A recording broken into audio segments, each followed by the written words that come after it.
What's up? What's up? What's up? Welcome to the All Around. I'm your gracious host, Dr. Anthony. Please tune in on Mondays at 6 p.m. for your entertainment purposes. We will hit current topics, old topics, and everything else in between. Be there or be square. Deuces, my loves.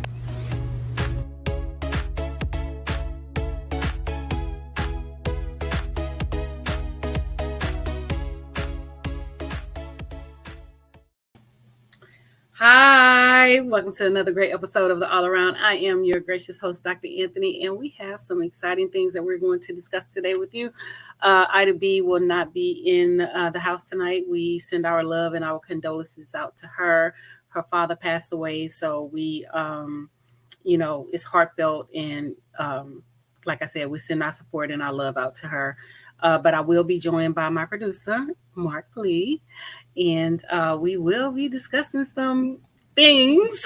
I'm glad to join you. And like you said, condolences definitely go out to what Ida is going through and all in that space, because it has definitely been a lot of that going on in the world. I know that two of my coworkers here at HeyTi, one that I think the person had been fighting an illness for a long time, and that is our development person who is also very much involved with our youth kids doing a youth arts intensive. Her sister passed away, and then our technical director, his sister passed away, and his sister was actually very young. I want to say she might have been in her either 20s or 30s and all in that space. So that was that saying that they say nobody knows the date or time, but it is something that we all face in life and all in that kind of spaces. So condolences go to those three individuals and anybody else that is suffering from loss on this particular day.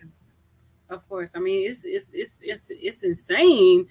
How people are just dropping like flies, and we're losing somebody every second, every day, every hour, every minute. And like you said, we never know the time. So, I try to make sure that I treat everybody with, respect, unless you give me a reason not to. And I try to be kind to people unless you give me a reason not to be. And then you have to bring that crazy bitch out, and then I have to. Wait a minute. You told me that you carry in your back pocket a machete and a switch, meaning a switchblade. And if people want to act stupid, that you may wind up pulling those out every once in a while. I do, because, sometimes you got to protect yourself. You know what I'm saying? Definitely got to protect ourselves. But, the scary thing about that, and I know it's something you were going to mention to the uh, other person that'll be on hopefully later on in this week or this next month, that is in that space of child development and child education, is that I know before we were on the air, we talking about what's going on in the schools. I catch mass transit, and I see a lot of these kids around. And of course, I do have my two nephews. And, growing up, there was the fist fights that you would get into, and you might have somebody that might pull a switch here and there. But these kids are carrying guns. And I think in some cases, they might even be carrying bazookas and machine guns and all kinds of that firepower. So I do understand why a lot of people that are working with our youth are concerned, one, about the mental health of our youth, but also concerned about their own safety. I know that my brother works with at-risk youth and does a great job of working with them and trying to get them on the straight and narrow.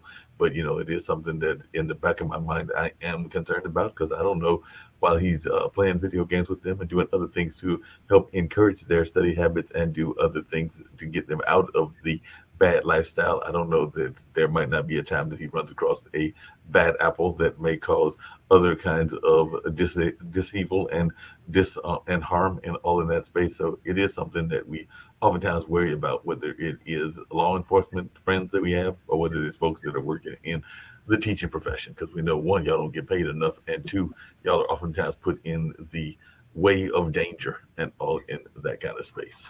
Yeah, and I mean, it's so sad, but you have people out there feel like teachers don't deserve raises, and they feel like we have 3 months off and every holiday, but those holidays are needed. Teachers need to recharge and get their mental health under control, and just to be able to deal with the parents and the students. I mean, because we're not dealing with the traditional student anymore. We're taking upon a lot of the things that the parents are not doing at home in terms of like their mental health, their feelings, their emotions. So a lot of that stuff is, dealt with inside of the classroom and is dealt with inside of the school. So not only do we have to recharge for ourselves, we have to recharge for the children in dealing with the parents. For example, I'm one of the senior class sponsors at my school. So we've been giving out information for the past 2 years, 2.5 years to parents and seniors. I had someone today, contact me and say, oh, my daughter couldn't pay her dues. The deadline was March 24th, which was last Friday. No, the deadline was March 22nd. And it's not like we were not communicating with the parents. We put it out on the message board to the parents. We put it in Google Classroom. We met with the kids every month up until the end of school. We still meet with the kids, giving them the information. So, it's just those things, and then they try to fault us and blame us just for simple things when we did what we were supposed to do. And not even just that, and when I say they, I'm saying some of the parents expect us to, raise their children and handle their children and discipline their kids. But in the same voice, they tell us, we can't say nothing to their child. We can't do this, but you can't have it both ways. You can't have the educator in one capacity, trying to help and discipline your child. And then you in the other capacity saying, don't say anything to my kid. When I was coming up, and I'm quite sure when you were coming up, Mark, we had a community. The village could, discipline your child. Nowadays, it's not even like that. And so now we have these children who are running amok, who are not afraid of anyone, and who are just being right out disrespectful to adults and just cursing them out like they're grown-ups. But, throughout my lifetime and throughout my tenure and my tutelage as an educator and being in education, I can say that I pretty much only had maybe like an experience of maybe 2 or 3 kids that were very disrespectful and basically cursed me out and, things like that. And, I just told them put a handle on it. Because at one time I wasn't a doctor. I was like, Miss, they called me a bitch. I was like, well, put a handle on it. It's Miss Bitch to you. And then when I became a doctor, it was like, they called me a bitch. And I'm like, okay, it's Dr. Bitch to you. Put a handle on it, so it's just, these things that we're dealing with consistently on a day-to-day basis. And then, you have to fight the children, you have to fight the parents, and you have to, do all of these things in the same context as, prepare to teach. And not only are you teaching, but you're also, monitoring and, working with I have 35 to 40 different kids per class, and I teach 6 classes, 3 per day. So I'm dealing with all these kids, plus the parents, plus their behaviors, plus their mental health and all of that. So yes, we do need breaks. We have to have time to recharge. We have to have times to do things. We have to have time to spend with our families, with our loved ones. And some people just don't understand that. They think that teachers should work year round and that, we should be available for somebody else's child all the time, and it just doesn't work like that. And It definitely doesn't work that way and everything. But it doesn't. I was also wondering how much of the society blame is on also our leadership when we got folks that are going to rallies and showing clips of what was basically a insurrection, as that is something that we should be encouraging, because I do see that that is something that the former president did recently, and when he was also making accusations of DeSantis being a crybaby and everything along those lines. But he's over there pumping up his base by showing pictures literally at the rally of what was going on at the insurrection and all in that kind of way. So I just wonder how much is part of the society responsibility also on the fact that we are letting folks get away with very bad acting and very bad being a bad actor. That's the word I was looking for, a bad actor in the theater of life and all in that space. Well, I don't think they're getting away with it. I mean, it's just taking time to prosecute them. So I know that pretty much all the people that are here in DC that were charged with a felony charge has been prosecuted and is in the DC jail. I was just reading an article the other day that they were saying that, the DC jail was unfit for the people that were in there. And so they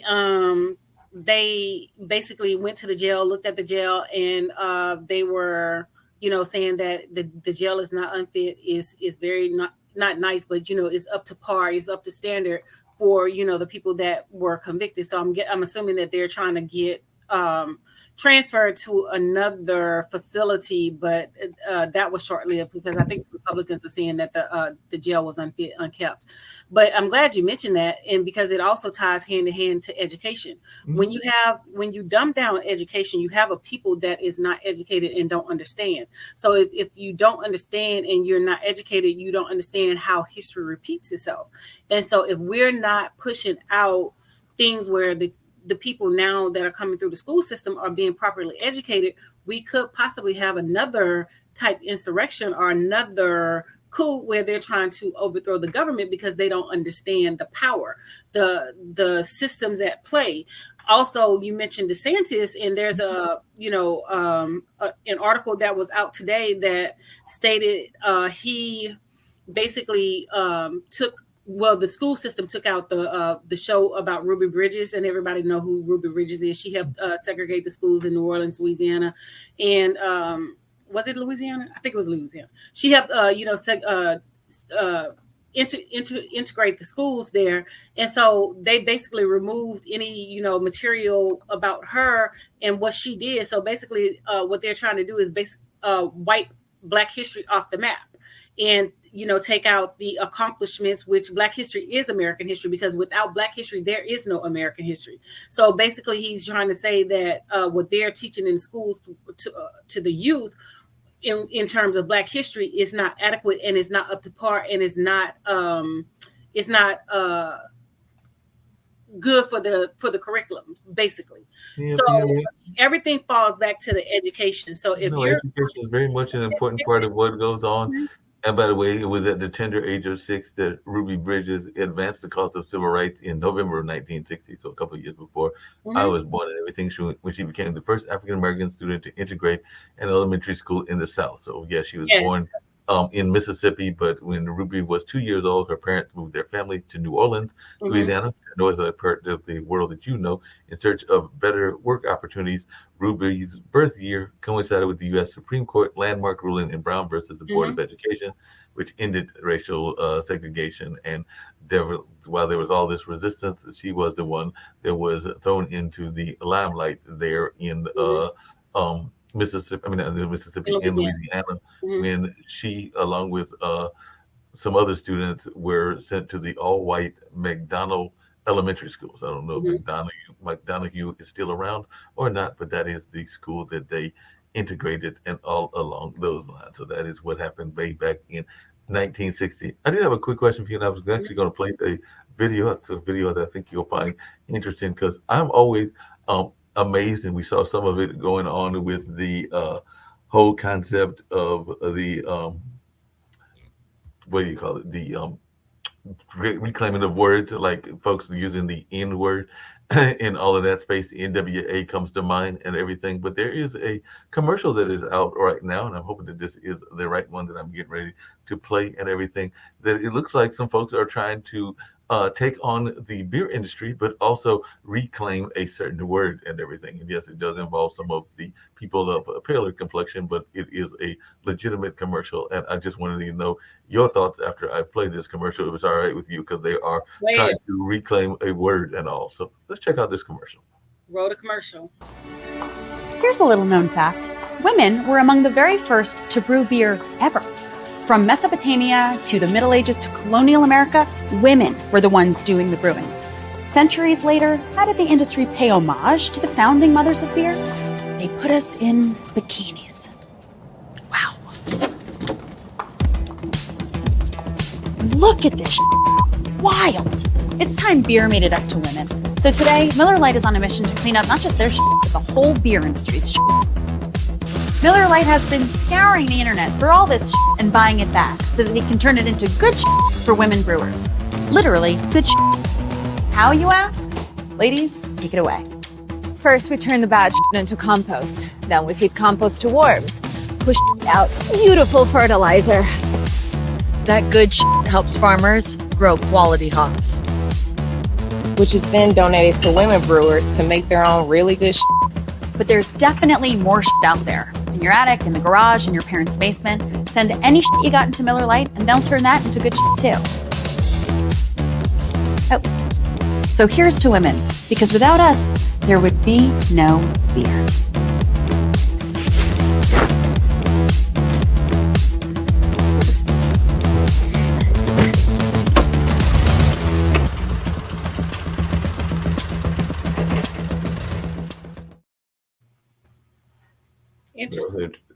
What did you think? They're trying to reclaim a part of the narrative and saying, hey, wait a minute, that was a very sexist thing that y'all used to do. So we're going to turn it into compost and have support the women folks that are in the industry. I'm sure that Harlem Brewing may be getting some of that support, and hopefully some others are getting it as well. But what was your take on it as a activist in your own right of a lot of things and all in that space? So just wondering your thoughts as you saw what that particular group of folks were doing. Well, I mean, they always try to, take something that we have already done and, reinvent the wheel and try to, stake claim to it or whatever, because Black people has always, as a people, as a culture, as, the Black nation has always brewed their own liquor and wine anyway. You know what I'm saying? So this is nothing new. It's just, they're trying to put a spin on it and basically claim something that we have already done and we have already been doing. I remember as a child, my mom used to let me make plum brandy, and I used to ferment plums, and this is something that is taught through the culture and passed down through generations. So they're not doing anything new. We've been there, done that, and still are doing it. But Yeah, done that. I had a great uncle who unfortunately passed yes. on, but he used to make some different flavors of wine and everything. I don't know if I ever told you this story, but I've definitely told it to the network before. But there was a young lady that I was at the time courting. Don't know where she disappeared to, if she ever got married or what happened to her, and all in that space. But she was in the creative realm and all in that kind of way. But she Mhm. came to visit our family, and they were came to visit me in the process. And definitely while they were doing that, they were crocheting and having a good old time crocheting, basically ignoring my family. But when my great uncle brought out the liquor and all in that space, then all of a sudden we went from Dr. Jekyll to Mrs. Hyde and all of that space, because I remember that she all of a sudden became very friendly and very sociable and all in that space. And as they were leaving and departing, catching their plane back to Texas, they were like, hey, can I get some more of that Lyons Farm? Because his last name was Lyons and everything. And I'm going like, wait a minute, you're treating me like dirt the whole time you're visiting, but you want to get some of that special liquor. Don't know that we necessarily send off a lot of packages to them and all in that space. But you're right, it is very much a part of our culture. And that was just one relative that used to do it. There were others that did it as Most well. But definitely. definitely is part of our culture.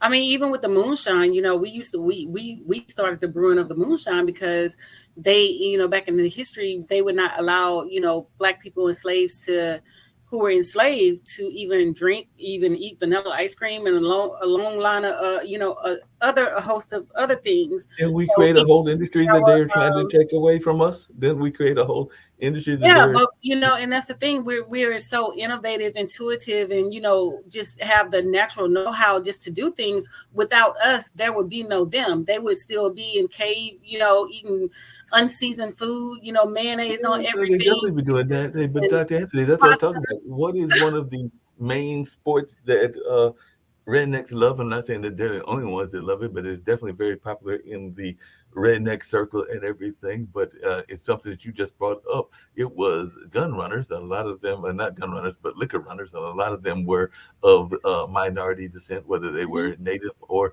African Americans, that created that whole liquor running culture. And from that liquor running culture came NASCAR. And there are not enough of us that are actually owning those NASCAR cars right now. We've been kind of put out of that industry for a while. There's another industry that I have said I would like to attend one of their premier races, and I've been saying that for decades now, and I haven't got around to going to Louisville. But the early stages of the horse racing industry was also very much of our Of industry course, as well. But we they did it all. oh, Hockey, yeah. that country music. We started country music. We started it all. But see, they have adapted it, and they think that white people have, done all these things. But yet it was us. We did it, But they don't want to, give us our accolades and put that stamp on it. But yeah, we did all that, So it's not like we are looking to them for validation and things like that, because we don't need their validation. Yeah, And I don't need no honestly, we don't validation want at their all. validation, And that brings up another topic of Angela Bassett when she didn't win the Oscar and Jamie Lee Curtis won. It just goes to show you how mediocre they are, but they give those prizes to them. And not taking anything away from Jamie Lee Curtis. She's good, but she's no Angela Bassett. Angela Bassett is Angela Bassett. And, if you've seen her in anything, she is going to play the part and be the role and, do what she has to do. So I feel like she was robbed, but at the same time, why are we even going into these white spaces expecting validation and expecting, homage for, what we're doing? We need to create our own. And that goes back to, when they were trying to integrate schools. When they were fighting for the equal rights of, education, they wanted the school system to give the children in the Black community the same thing that they were giving the children in the white community. But see, the children in the Black community, they would upgrade the white children with new things, and they got the hand-me-downs from the white children. So they figured, if we just integrate the schools, it would be cheaper.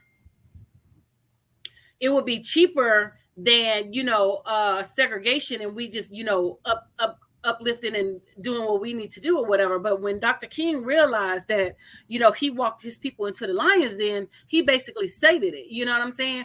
But at the same time, we as a people, we still need to step up and fight for our children and fight for, what they deserve. Because if you look at in any of the, major cities that are Black and that has like a high population of Black, those children do not receive the same materials in the same books and the same opportunities as children who are going to predominantly white schools. And it's just a fact. And that's just, even with the Robin Hood tax, when they tax your houses, in, your property tax pays for educators, policemen, firemen, all those things. And so when the white people are taxed, they're taxed too, but the Black people are taxed as well. But they're saying that the whites are paying more in property tax than the Blacks, and that's why their children get the better of the things. But it shouldn't be allocated, in that capacity. It should be allocated equally across the board, but it's not. No, it's not allocated equally across the board. And, tax season is around the corner. We're only about 3 weeks away or something like that from tax season, and all in that space. So, people will be trying to get their extensions. And I do know a lot of people have been concerned about the major bailout that looks like it's taken apart for a major industry. But I just wondering your thoughts around that, because a lot of people are looking at Credit Suisse and that bank that's in California, and a number of other banks that look like they will be getting rescued when they are sending all kinds of money to rescue them. And of course, we're sending all kinds of money to Ukraine to rescue them when we've got issues in our own community. But I just wanted your take on this bank rescue. And is that something that we need to be concerned about and doing as a country here, rescuing these banks that apparently made some bad decisions, and that is why they are failing? But I was just wondering your thoughts as to this bank rescue that apparently we're getting ready to do, just like we rescued the car industry and a number of other industries as well. Well, the thing about that is I have a major problem with it, because my Black tax dollars that I pay every year is going towards that. But you cannot support my Black tax dollars cannot support another Black individual who needs their student loans erased. And my thing is, you to the Congress people out there, especially the white Republicans, you go against, people getting $20,000 in relief to help them with some of these student loans, and, to be able to actually, come out of debt with that. And you have a problem saying it's unconstitutional, but you can send billions of dollars to a country that we don't even, we are not even integrated with into Ukraine. And most of them over there were, being racist towards the African people that were there. And so I spoke about it then, because somebody in, a group text that I'm affiliated with in the school system that I work for was basically saying that we need to support Ukraine. And I told her, no, my Black dollars don't need to support Ukraine. Why?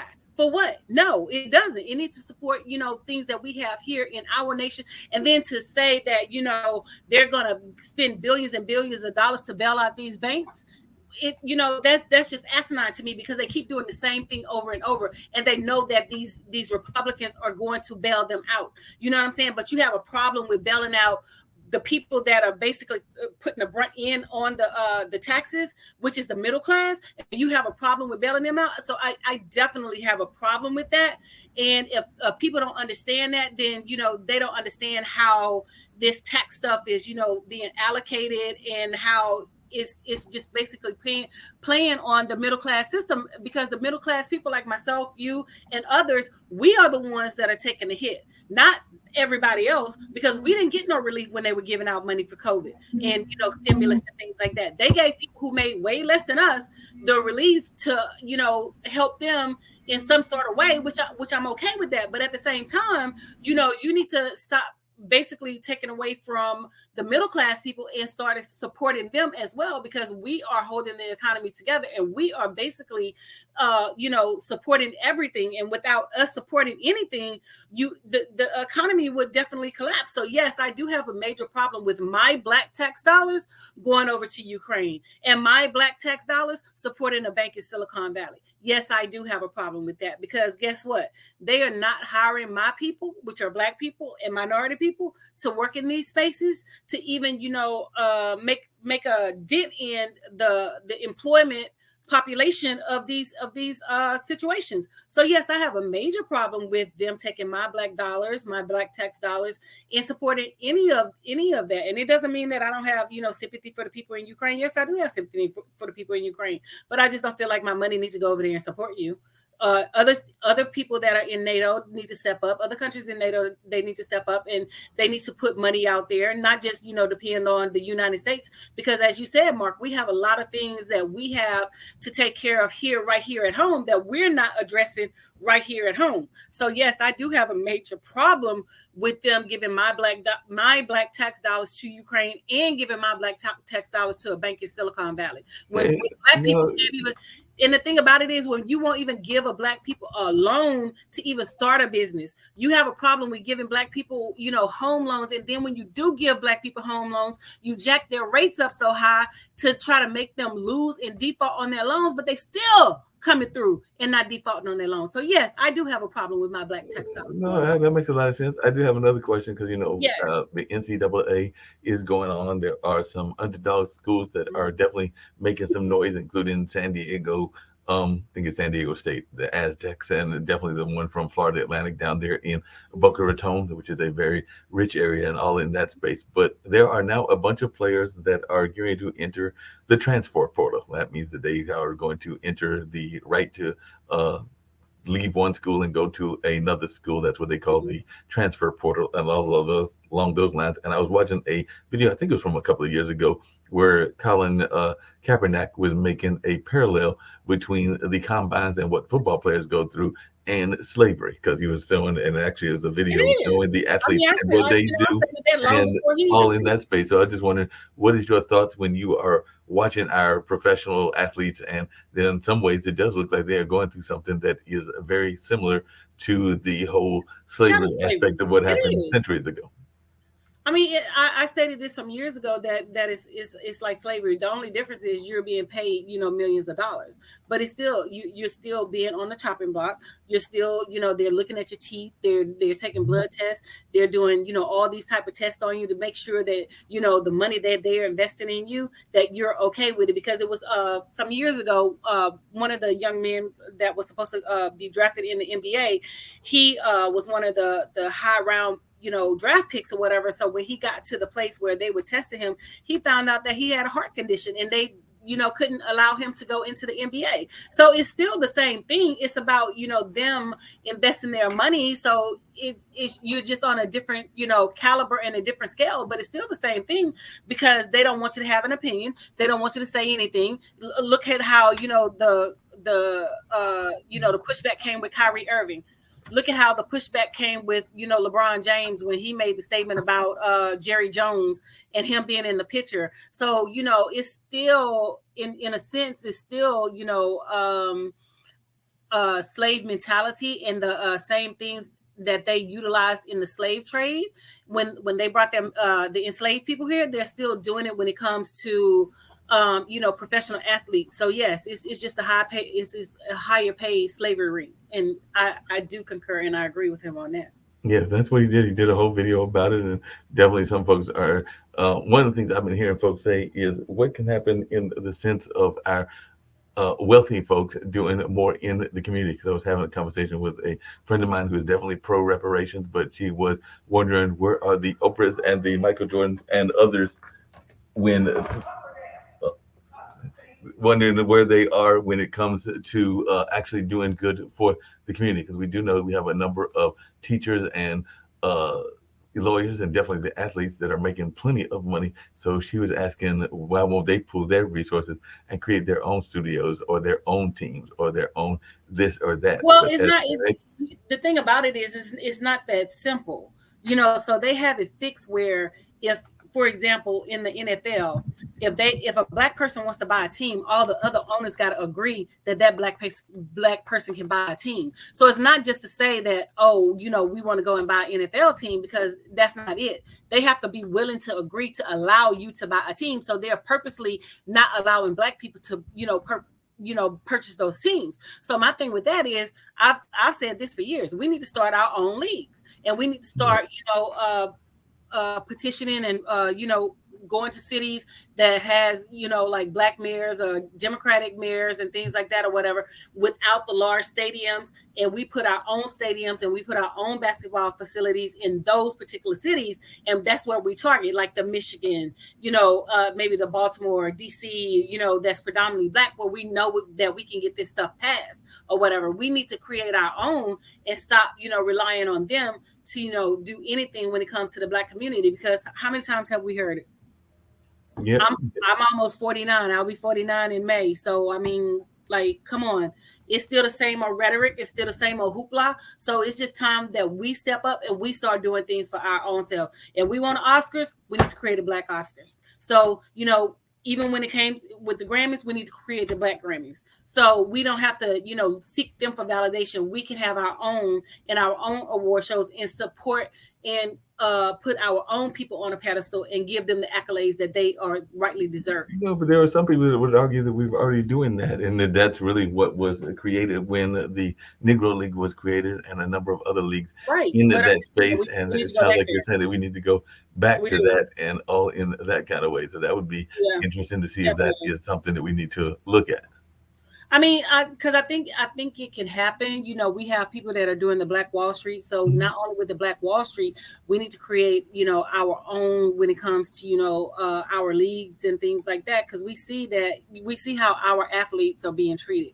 We see when they stand up for justice for our people, how they're being treated. Look at Kyrie Irving, for example. All he did was share a video, and they want to say that he's a Jew hater. He's anti-Semitic. He's this, he's that. And like I said, at the end of the day, I'm black and I'm a black woman, and I'm a forever support black issues, black businesses. You don't come before me.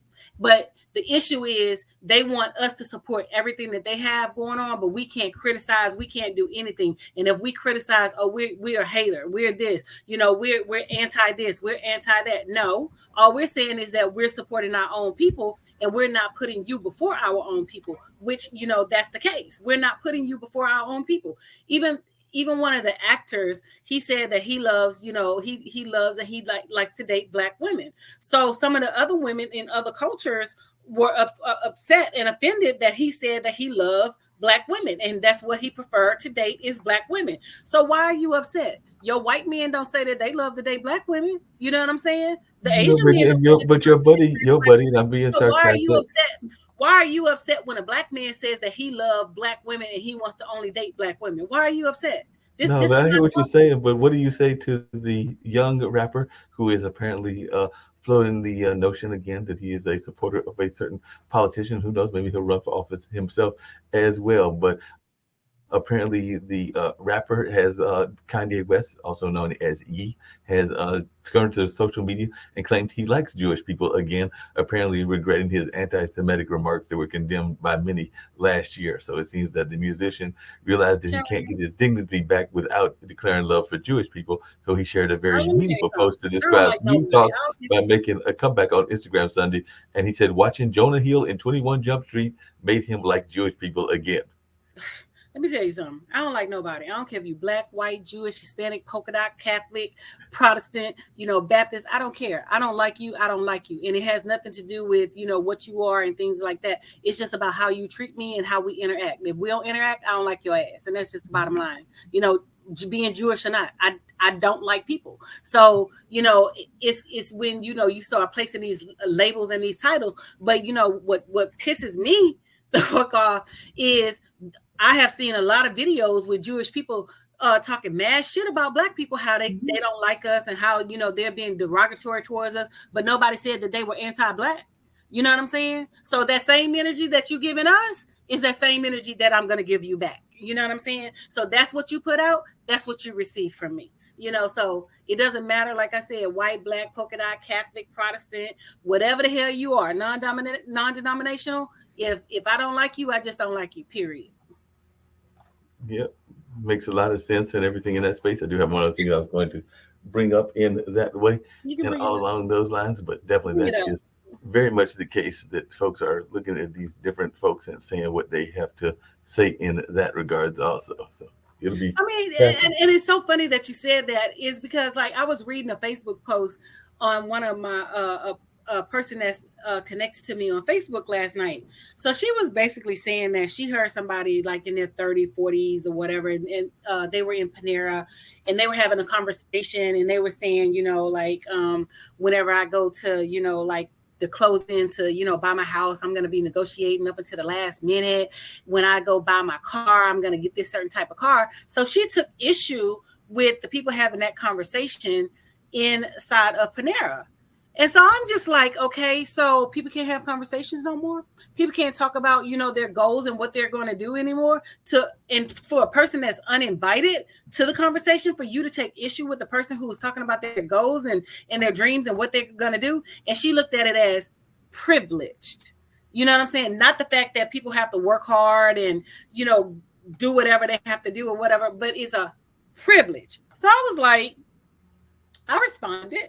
And I was like, you know, I have these conversations with certain groups of my friends. Just the other day, as a matter of fact, yesterday, we were out house hunting. So James and I, when we were sitting at the restaurant eating, we were talking about the houses and what I like and dislike and what kind of car I'm going to buy after I purchase my house. So I don't feel like, you know, that is considered privilege. That to me is like setting goals and putting things out there that I want to accomplish and that I want to achieve for myself. But she basically had a problem with people having that conversation. So it just goes to show you how, you know, little things that you think are innocent and, you know, you're discussing with, you know, your friends or whomever that you're engaged in a conversation with, people take offense to it. but you know, I got a question for you, because I didn't even know that there was a brothers, and actually in one case it's a interracial couple, in the other case it is actually some brothers and sisters involved. But there is a new series that's out and apparently is getting some popular air and everything, called Seeking Brother Husband, and all in that space. So it's a new TLC series that features polyandrous couples and trios as they navigate the up and downs of adding additional husbands into their family life and everything that happens in between as couples navigate the boundaries and the life-changing decisions, according to a release that came from that particular network. So as I'm looking at this couple, one of them is Kenya, Carl, and Tiger. They are all brothers, and well, one sister and her two brother friends and everything in that space. And they're saying that they connected on a philosophical level. And definitely they're saying that these folks met their emotional and physical needs. And now after 10 years, they're seeking even more thrills, adventure, and attention. So they are looking at having some additional people added, because maybe it'll be a third brother husband, because right now she's got one brother husband all in that space. And that is one of the couples in Houston. Like I said, there's Kim, Dustin, and Vincent, and looks like the one of them, and they're in Asheville, North Carolina. So residents Kim and Dustin have been married for 11 years, and Vincent is their first brother husband and has a great relationship with both of them. So I'm not sure where the interracial part is and who was married to whom first and everything, but it is definitely some interracial relationship going on in there in that sense. And then there is a third one that is going on in Atlanta. Of course, it'd be Atlanta, and that is Shara and her husband Patrick for 13 years. And then they added their brother Noble that came into the picture. And who knows, maybe they're going to look at other folks as well. So that series premiered on March 26th on TLC. And there's a lot of folks that are looking at that series and saying, hey, maybe this is a new way of a lifestyle and things along those lines. So what is your thoughts when you're seeing this becoming more mainstream, for lack of a better term? You know what? I'm just going to let people just do them. You know, it's not a new way of lifestyle for me. I can't, you know, control what other people do. And I, you know, if I don't like it, I'm not going to support it. I don't watch stuff like that on TV because I feel like, when you're ingesting things into your spirit, it causes a reaction from you. So I'm just not putting certain things into my spirit and allow certain things in. So, I'm just, I'm neutral. Whatever you do, I just know that I'm not doing it. You know what I'm saying? So, I can't speak on nobody else and what excites them and, what they got going on or whatever, but that's on them. That's on them. And like you said, That's on them. there are some people that say what you do in your bedroom is your business. I actually had the privilege or disprivilege. I'm not sure which way it was, but I was at the corner store earlier today. And the gentleman might have been selling me some wolf tickets. He might have been telling the truth for all I know, but he was claiming that he was filming a certain couple, and it was a couple of like-minded people and all in that space. So I'm thinking it was two women and all in that space. But then he was saying that he put down the camera at some point and got involved himself. But that was his choice and that was their choice and all along those lines. But that was what they were doing in their room. I didn't need him to announce it and everything, but apparently he wanted to announce it to the world and let folks know that these activities do take place and all in that space. I mean, we're well aware that the activities take place. I mean, you're just normalizing it now. The activities these activities have been going on for, years and years and years and years, because you heard about the swingers, you heard about this, you heard about that. So, I mean, you heard about the orgy parties, you had hedonism before any of this stuff came out, so it's been there. It's been going on for, since forever. We're just in a time and a place where it's being normalized now. So, I mean, if that's what you like, that's what you like. But I mean, I don't feel like it should be forced on everybody else, with certain things, put it on television, mainstreaming it or whatever. But, hey. To each their own. Like I said, the only person I can control is myself. Like I said, and my TV plays on certain things. I don't watch certain stuff. Like I said, I just don't like ingesting things into my spirit and, just allowing certain stuff to come in. I just don't do that. No, that makes a lot of sense. And along those same lines, there are people that are making claims about their ethnicity. One of those people is getting ready to declare to run again. And some people are saying that she is fully invested in the Native American culture. Others are saying that she barely has a drop of Native American blood in her, if any at all. But the Republicans did tease her and used to call her Pocahontas and all in that space. But what is your own read on the liberal politics of Elizabeth Warren and her claim to have some Native American ancestry, and that is something that she is proud of and along those lines? Well, I mean, everybody can claim, they're Native American or whatever, but at the end of the day, you still just, got to take the the test to prove it. I mean, but I think that she's one of the politicians that has actually, walked the walk and talked the talk. And, she has backed up, what she's saying and stuff like that or whatever. I'm sorry, she's texting me. But, I mean, I do like Elizabeth Warren. To me, she is, she has been one of the ones that has, basically stood her grounds on her politics and all along those lines. There are some people that are still upset at parts of the Native American tribes, because I know for a fact that there are some folks that are looking at tribal land. Some of that tribal land, actually, there are American iconic structures that are on some of that tribal land, because there are still people in the Native American tribes that would like that whole statues to go down, because technically they're on tribal land. That meaning the statues that honor our the fathers of the country, be that Lincoln, be that Washington, be that, I forgot who the other two are that are on the Mount Rushmore and all in that space. But those Mount Rushmore icons technically are on Indian land, and there are some folks in the native culture that would love to see those taken down or maybe put up with some Indian chiefs and all along those lines. But what are your thoughts when there is a national memorial that is technically on the Indian land and all along those spaces? Because they are honoring the four presidents, and it was, I'm trying to remember them because I never remember them off the top of my head, but it is Washington, Jefferson, Theodore Roosevelt, and Abraham Lincoln. So I had two of them in that earlier.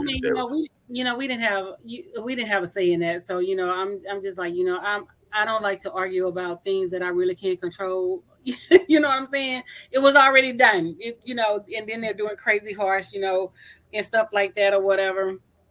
So, Yeah. So definitely, stuff like that or whatever. So, I just really don't like, arguing about that. But what I can say is I do feel some type of way about the Native Americans because, so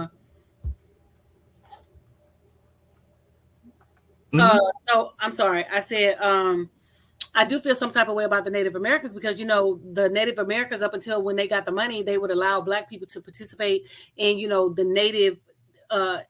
Native American who were also Black. They would allow them to participate in their rituals and ceremonies and things like that. And then when they got the money, they kicked them out. You know what I'm saying? So, I feel some type of way about that. That's why, when they were going through whatever the hell they were going through, I didn't support it. Because why should I support you when you didn't support my grandmothers, who are Black and who are Native American, and you kicked them out? You know what I'm saying? So why should I support you? Like, I'm not. Like, seriously, make it make sense. Honestly. Make it make sense. I'm trying to help make it make sense and all along those lines, but it is hard to make sense out of these things that are going on in that sense. But you do have some folks that are willing to claim one tribe or another. And then you also have the argument where people are trying to tell us to go back to the motherland. And I wonder what would happen if everybody was told to go back to their motherland. Would they all run back to Europe, or those that are from Ukraine run back to Ukraine, or in the middle of a war? Or what exactly are they saying when there are folks that still to this day that are saying, hey, America, love it or leave it? I've always been of the opinion that if you have an issue, or if there's things that you want to straighten up, that it is perfectly correct to make suggestions of ways that you would change it. There's that thing about if your house is messy or kind of like got issues in the house, then you can fix your own house, or you can critique your own house as well. But you got some folks who'll be like, you don't like it, then you need to go to Canada. You need to go back to whichever African country they feel that you are from. But I have always been of the opinion that while America may be one of the greatest nations in the world, it does not mean that it is without fault.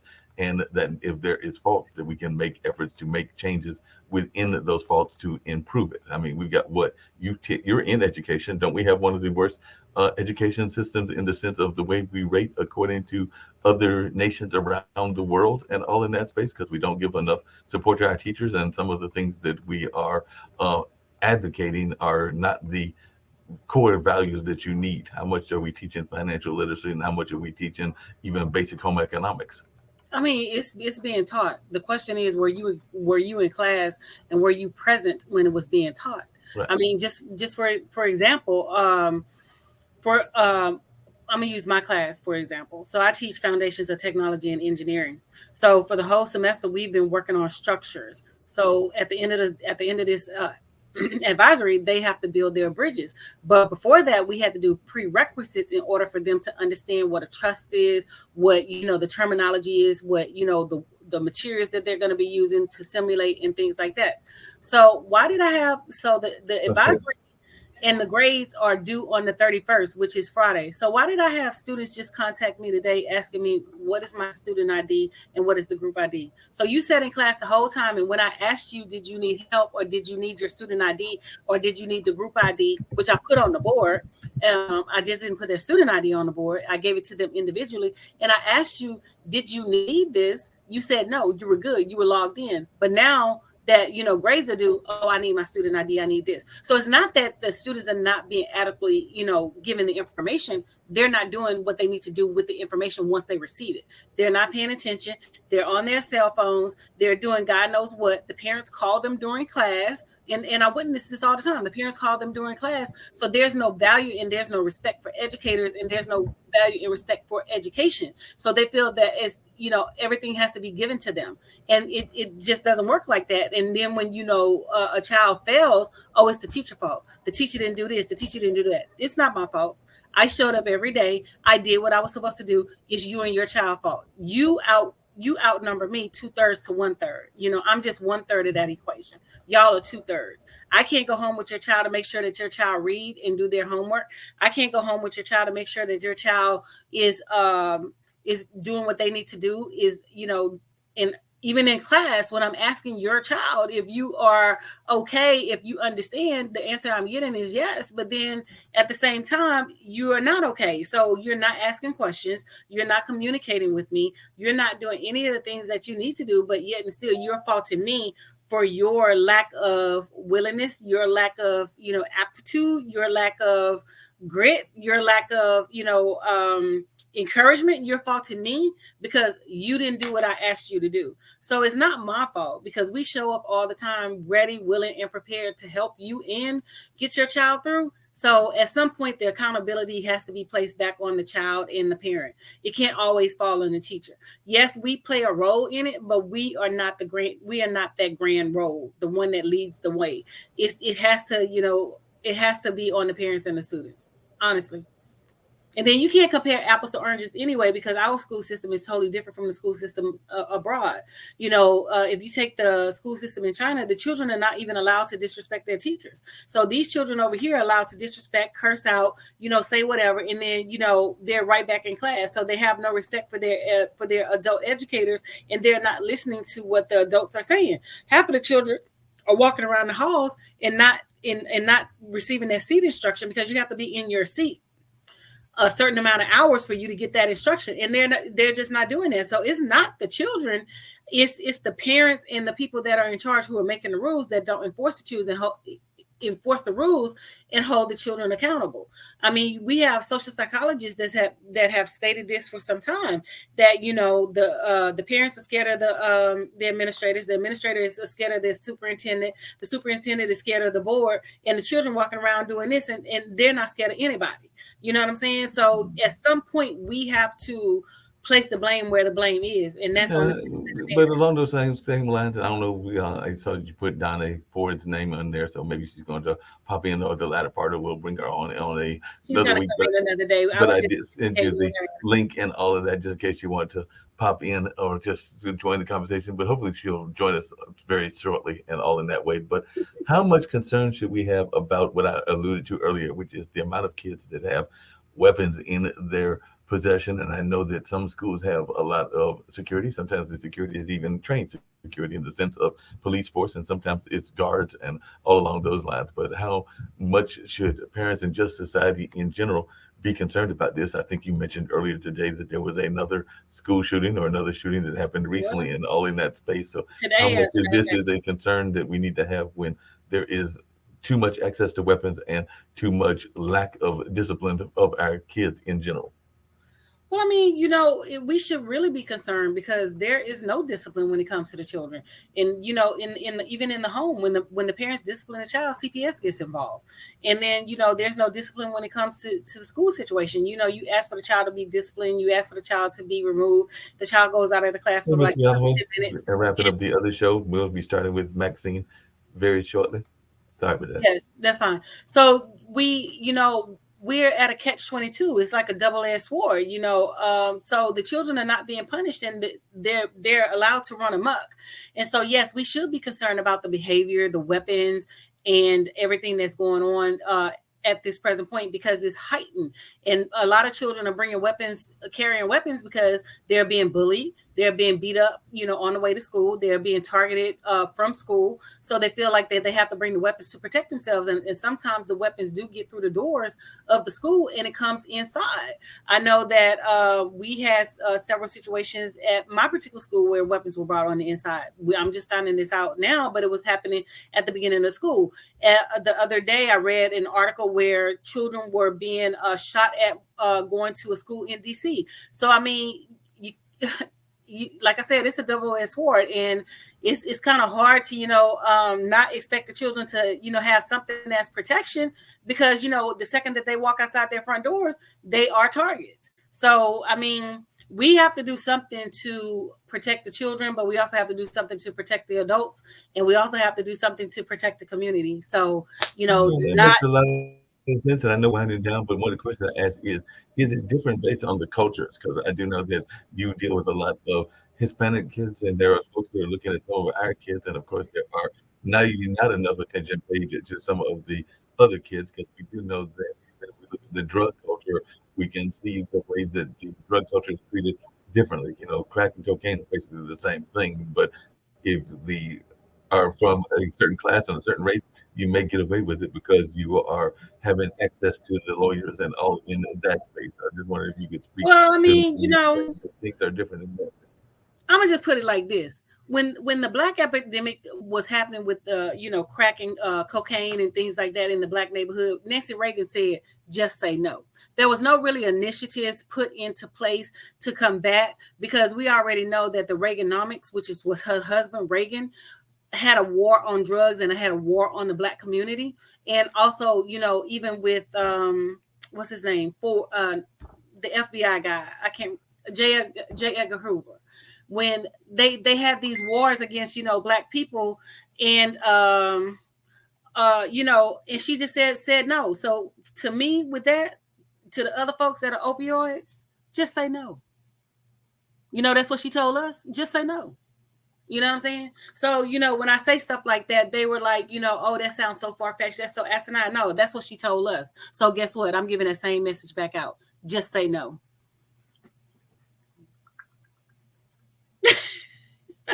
Your mic is muted.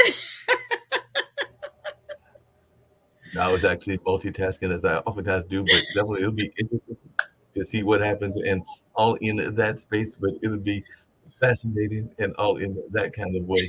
But definitely looking forward to some great conversations, and hopefully we're going to have the educators on tomorrow, and Ida will be sharing with us her experiences losing her dad, and our sympathies definitely go out to her and anybody else that has lost loved ones, as we mentioned earlier, and all in that way. But I think we had another vibrant conversation. Even dealt with Kanye and folks. I did hear that Rock might be deciding to run for president, and he's also going to start charging folks for that social media stuff and all in that space. Oh God, nobody's going to pay for that. You know what I'm saying? Nobody's going to pay for that. Social media is going to come to head because nobody's going to pay for it. I know I'm not paying for it, so they can count me out if they ever charge anything. I'm not using it. So I want to thank everybody for tuning in to another great episode of the All Around. Thank you, Mark, for the great conversation. I love conversing with you and Ida, and hopefully Ida will be back next week. And Dr. Ford says she would join us later in the summer when her workload with her students are lessened, and we can get her so we can have her full attention. So make sure you click like and share on YouTube and Facebook so we can get those views up there, and make sure you continue to watch us on www.podtv.tv. And this has been another great episode with Dr. Anthony, your gracious host, and I will see you next Monday. Deuces.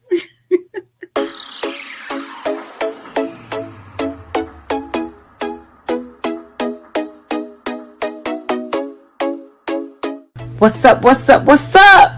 Welcome to the All Around.